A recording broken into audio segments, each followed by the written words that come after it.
ก็ทักทายสบายดีเด้อพ่อแม่พี่น้องเบิดทุกคู่ทุกคนเนาะจะนั่งกะสิมาต่อคลิปที่2พ่อแม่พี่น้องกะสิท่าเบิ่งบักจิตเล่าสิเข้ามาเพราะว่าเล่าเสร็จมาชีว่าจังใดเนาะจะนั่งก็ยังบ่ฮู้เรื่องรถมาทางสร้างเพราะว่าตอนนี้มันก็สวยแล้วพ่อแม่พี่น้องก็คือสิบ่ได้ถังบ่เรื่องใดถ้าเบิ่งบักเพิ่นเข้ามาพุ่นแหละพ่อแม่พี่น้องกะสิท่าถามจากปากของบักจิตเองเพิ่น หารถว่าเพิ่นขาเวียกบ่เรื่องอะไรเนาะเพราะว่าปจิตเช็ดมาหาชะนางว่าจะหน่อยก็ค่อยสิเข้าไปว่าชะนางกับชิทาเบิ่งท่าคุยกันกับปจิตว่าสิได้ทางมือใดมืออื่นบอกหรือว่ามือใดเนาะพ่อแม่พี่น้องชะนางกับบ่ฮู้เพราะว่าน้ำในเฮาก็หาทางประมาณเพิ่นเตรียมไว้เบิดแล้วเรียบร้อยแล้วก็ท่าถามท่าแต่รถมาถังแล้วพ่อแม่พี่น้องชะนางก็ยังคิดว่าคันแก่บ่ทันแล้วก็สิเอาในเฮือนไปเพิ่มอีกแต่อันนี้เพิ่นแก่มาไว้หลายแล้วแต่เราอาศัยกระพุ้ยไว้อีกพ่อแม่พี่น้องกระทาถามเบิ่งทางเบาจิตเพิ่นเข้ามาจะหน่อยเพิ่นสิเข้ามาเพิ่นแชทมาบอกชะนางแล้วหน่อยสิเข้าไปเพิ่นว่าชะนางก็สิท่าถามเบิ่งนำเบาจิตนั่นแหละมื้อนี้สิได้ทางบ่หรือว่าเป็นมื้ออื่นเนาะถ้าเบิ่งน้ำกันพ่อแม่พี่น้องเรื่องน้ำจางน้องกระแตนั่นแหละไปรุ่นน้ำกันว่าสิได้ทางมื้อนี้หรือมื้ออื่นขออนุญาตบัดคำเด้อพ่อแม่พี่น้องชะนางคิดทายให้พี่น้องได้เบิ่งว่าน้ำชะนางมันแห้งชันใดบ่แห้งชันใดนี่เพราะว่าเด้คนแห้งของน้ำพ่อแม่พี่น้องท่านนี่แหละนี่ชะนางยังว่าคำทางสร้างมันบ่ได้เบิ่งสภาพน้ำออกเพราะว่าน้ำมันบ่ร้ายชะนางว่าน้ำมันเบิดนี่แหละเพราะว่ามันยามนี้มันแรงพ่อแม่พี่น้องจำนี่แหละแต่ละมื้อนี่เต็มทางนี่ชะนางก็จะไปยุดไว้เป็นกระถางกระถางติดไว้แล้วก็ที่ได้เปิดใช้ข้างนอกอีกเดินกันออก30เต็มมันกับบกของง่ายไว้น้องนี่แหละหน้ามันคือว่าชาวนางอึดแห้งปีนี้เนาะกะซิประมาณนี่แหละพ่อแม่พี่น้องน้ำจางของชาวนางแจกลายแจกน้อยได้มันออกแบบนี้แต่ละมือเห็นบอกปีนี้ชะนางกับจังบริสุทธิ์มาเพชรมาคายกับจังบัวได้มันบัวได้เงินน้ำบอกเอาให้ชะนางเลยเนาะชะนางก็ได้อยากขายให้ไอ้ที่หลายๆคนว่าเอ้าว่าคือโกได้ให้น้องกระแตแน่มันก็ได้อยู่พ่อแม่พี่น้องแต่มันใช้เวลาแบบที่แหละชะนางก็ได้เนาะ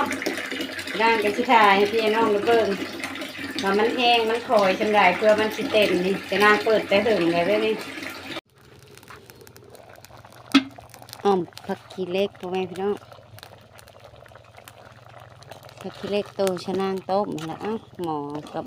เต่ามันลุกเลยชิความอยู่ดอกมันนี่ไปได้มันลุกคางนี่มันน้ำปลาคาง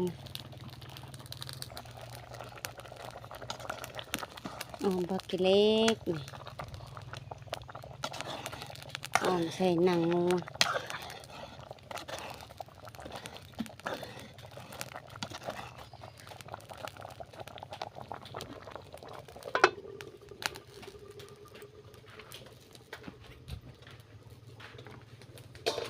ฉะนั้นตูเขียดน้องเพิ่นเอามาแต่บ้านผัวเพิ่นเขียดแล้วก็พ่อแม่พี่น้องขอโทษขออภัยด้วยผู้บ่กิน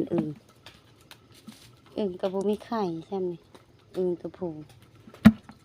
หลายมีไข่อันนี้มีไข่เขียดอันนี้ฮะ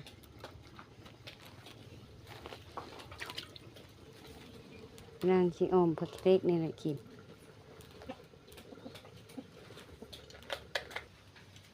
แล้วเรียบร้อยไปพี่น้องในชีเมื่อให้ไม่ใหญ่ดินางกินอันนี้แหละเพราะว่าแขกน้อยเพิ่มบุกินดิซะ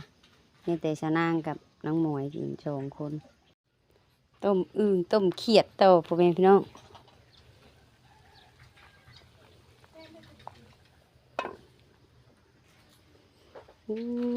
ไปพากันกินข้าว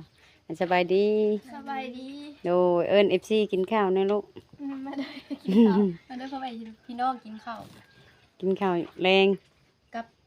ถ้วยนี่อ้อมพักเล็ก บ่ฮู้แล้วภาษาไทยเฮาก็ อ้อม บ่ พัก ฮู้ เล็กค่ะ ผักเล็ก อ้อมพักเล็กค่ะ แม่นความเพิ่นได้เพิ่นฮู้เฮาปะแม่นความเจ้าแหละลูกเพราะว่า เฮาเว้าไทยเลยนะ แม่นเพราะว่าแม่ก็เว้าไทยบ่เป็นเนาะ อ้อมพักเล็ก แม่นกับไข่เป็ดอะนะมันแบบมันบ่ฟักปลาเฮ็ดหยังว่าเผ็ดดิบ กัดกินกับอันนี้ ปลา แซ่บๆเด้อ แซ่บๆเด้อว่ะแข็งน้อยว่ะแซ่บ ทิมค่ะ ๆชิมแซ่บบ่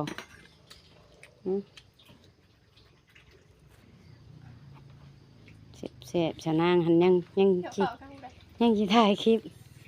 เอาในใช้บ่วงได้ผู้ละอันแหละอย่าว่าบ่เอา เบ บ่ ยสด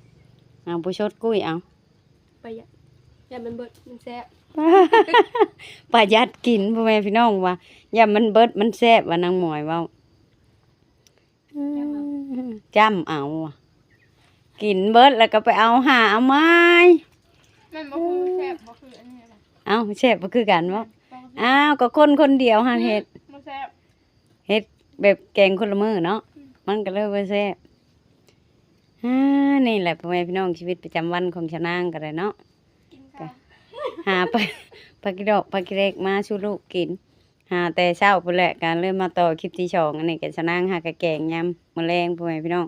ที่กินแรงเลยมื้อเช้านี่ก็ถ่ายเนื่องว่าถ้าเพิ่นมาเจาะสร้างให้น้องกระแต่บ่จิตเราอัดเสียงมาว่าเพิ่นยากเพิ่นมาบ่ได้เพราะว่าถ้าเบิ่งมื้ออื่นซั่นสำหรับคลิปนี้ชะนางก็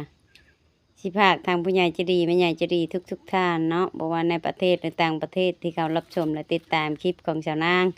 ก็พากกดไลค์กดแชร์กดกำลังใจให้ชาวนางกับลูกนี่เด้อพ่อแม่พี่น้องให้ชาวนางได้เฮ็ดคลิปต่อๆไปเนาะคลิปนี้ชาวนางก็สิจบไว้ช่ำนี้ก็ถ้าติดตามอีกคลิปหน้าพ่อแม่พี่น้องลาไปเลยเด้อพ่อแม่พี่น้องกราบสบายดี